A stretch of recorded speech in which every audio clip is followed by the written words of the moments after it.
Hey guys, welcome back to the new video. My name is Manish and I hope you all are doing absolutely fine.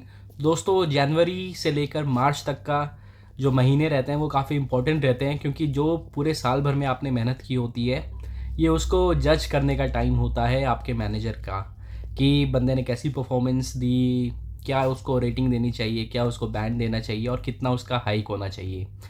लेकिन अब जैसे कि आपको पता है कि अब सिचुएशंस वैसी नहीं रही हैं जैसे पहले हुआ करती थी। तो आज हम इस वीडियो में बात करने वाले हैं कि टीसीएस अप्रेजल्स 2026 के जो होने वाले हैं वो कैसे इम्पैक्ट होंगे आपके वर्क फ्रॉम ऑफिस कंप्लाइंस से, क्योंकि आपको पता है कि डायरेक्टली लिंक कर दिया गया है वर्क फ्रॉम ऑफिस के आउटकम्स को। तो ये आपके सैलरी को इम्पैक्ट करने वाला है। तो रिसेंट अपडेट्स के अकॉर्डिंग जो 2026 की अप्रेजल साइकिल है उसमें आपकी परफॉर्मेंस के साथ साथ फिजिकल ऑफिस प्रेजेंस भी एक डिसाइसिव फैक्टर बन चुकी है। तो आज की वीडियो में हम इसी को डिकोड करने वाले हैं। आई होप आप लोग को ये वीडियो पसंद आएगी।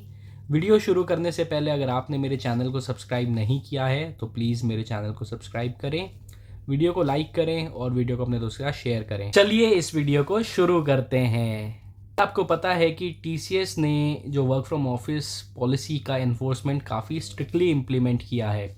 इसका डायरेक्ट इम्पैक्ट होने वाला है आपके अप्रेजल फाइनलाइजेशन में, परफॉर्मेंस बैंडिंग और सैलरी इंक्रीमेंट पर भी देखा जा रहा है। क्योंकि आपको पहले पता है पहले कैसे आप लोगों को रेट किया जाता था। पहले आपको रेट किया जाता था according to your performance in your project, कि आपके प्रोजेक्ट में कैसी परफॉर्मेंस है, आप कैसा जो आपको टास्क दिया जा रहा है आप उसको अच्छे से कर पा रहे हो या नहीं कर पा रहे हो, क्या आप अबव एंड बियॉन्ड जाके भी कुछ कर रहे हो, क्या आप प्रैक्टिस लेवल पे कुछ कर रहे हो, क्या आप कुछ पॉइंट ऑफ व्यूज़ बना रहे हो, क्या आप किसी चीज़ को लीड कर रहे हो, क्या आप एक्स्ट्रा करिकुलर में कुछ कर रहे हो, क्या आप टाउन हॉल्स जो है वो अरेंज कर रहे हो, आपका ओवरऑल टीम के साथ कैसा उठना बैठना है, ये सब कुछ देखा जाता था। लेकिन अब इसके साथ वर्क फ्रॉम ऑफिस को भी कर दिया गया है। तो काफ़ी केसेस में जहां एम्प्लॉय अप्रेजल प्रोसेस कंप्लीट हो चुका है वहां पे भी फाइनल आउटकम्स या तो पॉज में या तो विदहोल्ड कर दिए गए हैं, primarily due to work from office non compliance.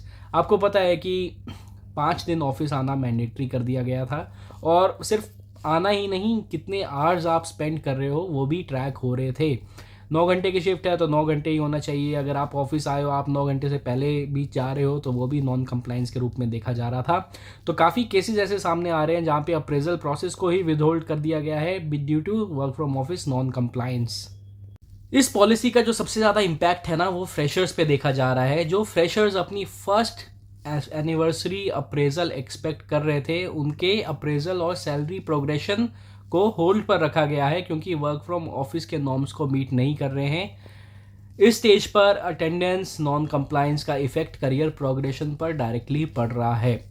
तो देखो, जो आपका फर्स्ट अप्रेजल होता है ना वो बहुत ज़्यादा इंपॉर्टेंट होता है, क्योंकि आपकी सैलरी तो कम होती है, लेकिन जो पहला अप्रेजल होता है वो थोड़ा लॉन्च पैड भी बन जाता है, क्योंकि आपको पता है आपको थोड़ा एक अच्छा अप्रेजल मिलने वाला है, क्योंकि ये आपका फर्स्ट होता है और कंपनी को भी इतनी कोई दिक्कत नहीं होती है आपको थोड़ा 10% हाइक तक देने में, क्योंकि आपकी सैलरी जो है वो ऑलरेडी कम होती है। जैसे कि मैं अपनी बात करूं, जब मैं जो मेरा फर्स्ट एनिवर्सरी अप्रेजल हुआ था तो अराउंड 10% के आसपास हाइक मिली थी। मतलब मेरा जो एनुअली था वो 30,000 के आसपास बढ़ा था, मतलब 3.36 था तो 40-50 हज़ार बढ़ा था तो 3.8 के आसपास आ गया था। तो आप देख सकते हो कि कितना 3.36 से 3.8 के आसपास आ गया था, तो काफ़ी एक अच्छा जंप मिलता था। अगर आपके उसी अप्रेजल के हाइक को अगर विदहोल्ड कर दिया जाएगा तो फ्यूचर में आपके जो करियर प्रोग्रेशन है उसमें थोड़ी बहुत फ़र्क पड़ेगा, अगर आप टीसीएस में स्पेंड करना चाहते हो। इनफैक्ट अगर टीसीएस ही नहीं, अगर आपको स्विच भी मानना है तो आपकी जो सैलरी अगर आप 3.8 है तो आप क्लोज टू 4 उसको मान सकते हो, लेकिन 3.36 है तो उसे 3 के आसपास ही माना जाएगा। तो आपको जो हाइक में है वो भी कम मिलेगा अपनी नई ऑर्गेनाइजेशन से। इसके साथ साथ काफ़ी ज़्यादा stricter attendance and billing requirements भी रखे जा रहे हैं। तो जो टीसीएस है उसने अटेंडेंस को सिर्फ मॉनिटरिंग मेट्रिक्स तक ही लिमिटेड नहीं रखा है। अटेंडेंस के साथ साथ अब और भी चीज़ें देखी जा रही हैं। अटेंडेंस आपकी जो है वो लिंक हो गई है बहुत सारी चीज़ों से। सबसे पहला होता है वेरिएबल पे स्लैब से। अगर आपकी अटेंडेंस कम है तो आपको वेरिएबल भी कम मिलेगा। और लिमिटेड बेंच अलाउंस के साथ भी आपकी जो अप्रेजल है उसको लिंक किया जा रहा है, और आपके जो रिक्वायर्ड बिजनेस डेज में आपको जो काम करना है उसको भी लिंक किया जा रहा है। इसका मतलब है कि इनसफिशिएंट ऑफिस प्रेजेंस या एक्सटेंडेड बेंच टाइम जो है आपका, वो भी अप्रेजल की एलिजिबिलिटी को नेगेटिवली इम्पैक्ट कर सकता है। तो अगर शॉर्ट में बोलूँ तो देखो, ऑफिस आ रहे हो तो अच्छी बात है, अगर ऑफिस आ रहे हो और बेंच पर हो तो बुरी बात है। अगर ऑफिस आ रहे हो, प्रोजेक्ट में हो, पर प्रोजेक्ट में जो आपका जो बिलेबल है वो उतना नहीं है जितना आपको पूरे साल में रहना चाहिए था, तब भी बुरी बात है। मतलब एक चीज़ को बहुत सारी चीज़ों से लिंक कर दिया गया है। तो कहीं पे भी अगर आपका छोटा मोटा भी कुछ वेरिएंस निकल आता है तो उसको आपके अप्रेजल को एक थोड़ा नेगेटिव इम्पैक्ट में लाया जा सकता है। तो इंडस्ट्री के पीयर्स जैसे कि दूसरी जो कंपनीज है सर्विस बेस्ड, वहाँ पे अभी भी हाइब्रिड या फ्लेक्सिबल मॉडल जो है वो फॉलो किया जा रहा है। लेकिन टीसीएस ने जो फुल टाइम ऑफिस प्रेजेंस पर स्ट्रॉन्ग एम्फेसिस किया है, इससे ये सिग्नल मिलता है कि जो टीसीएस का वर्क फ्रॉम ऑफिस को लॉन्ग टर्म परफॉर्मेंस फ्रेमवर्क का एक इंटीग्रल पार्ट बनाने की कोशिश की जा रही है। आपको पता है कि टीसीएस ही पहली कंपनी थी जिसने बोला था कि हम 2025 मॉडल करेंगे, मतलब 2025 तक हमारी 25% जनता ही जो है वो ऑफिस से काम करेगी, बाकी 75% लोग जो हैं वो वर्क फ्रॉम होम करेंगे। लेकिन अभी देखने में एकदम उल्टा आ रहा है।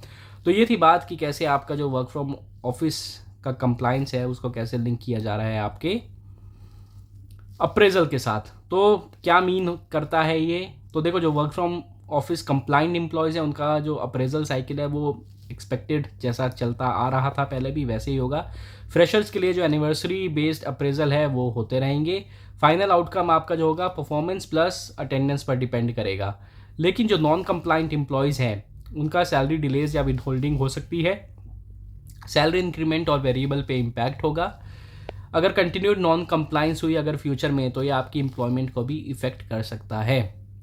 तो देखो, अगर इसकी समरी मेरे को आपको बतानी हो तो मैं आपको बताता हूँ कि टीसीएस के अप्रेजल जो है वो 2026 में सिर्फ परफॉर्मेंस पर इवैल्यूएट नहीं होंगे। परफॉर्मेंस के साथ साथ वर्क डिपेंड करेगा कि आप वर्क फ्रॉम ऑफिस कंप्लाइंस आपका कितना है, अटेंडेंस, ऑफिस कंप्लाइंस और ऑफिस प्रेजेंस को आपके कंपनसेशन के साथ जोड़ दिया गया है। और आपका करियर प्रोग्रेशन डिपेंड करेगा कि आप 1.5 घंटा ऑफिस ट्रैवल करके जा रहे हो या नहीं जा रहे हो। तो कमेंट में बताओ आपको क्या लगता है इसके बारे में, सही हो रहा है गलत हो रहा है। तो यही थी आज की वीडियो। आई होप आप लोग को आज की वीडियो पसंद आई होगी। वीडियो पसंद आई है तो प्लीज़ मेरे चैनल को सब्सक्राइब करें, वीडियो को लाइक करें और वीडियो को अपने दोस्तों के साथ शेयर करें। मैं मिलता हूँ आपको नेक्स्ट वीडियो में, तब तक के लिए bye bye, take care and have a nice day.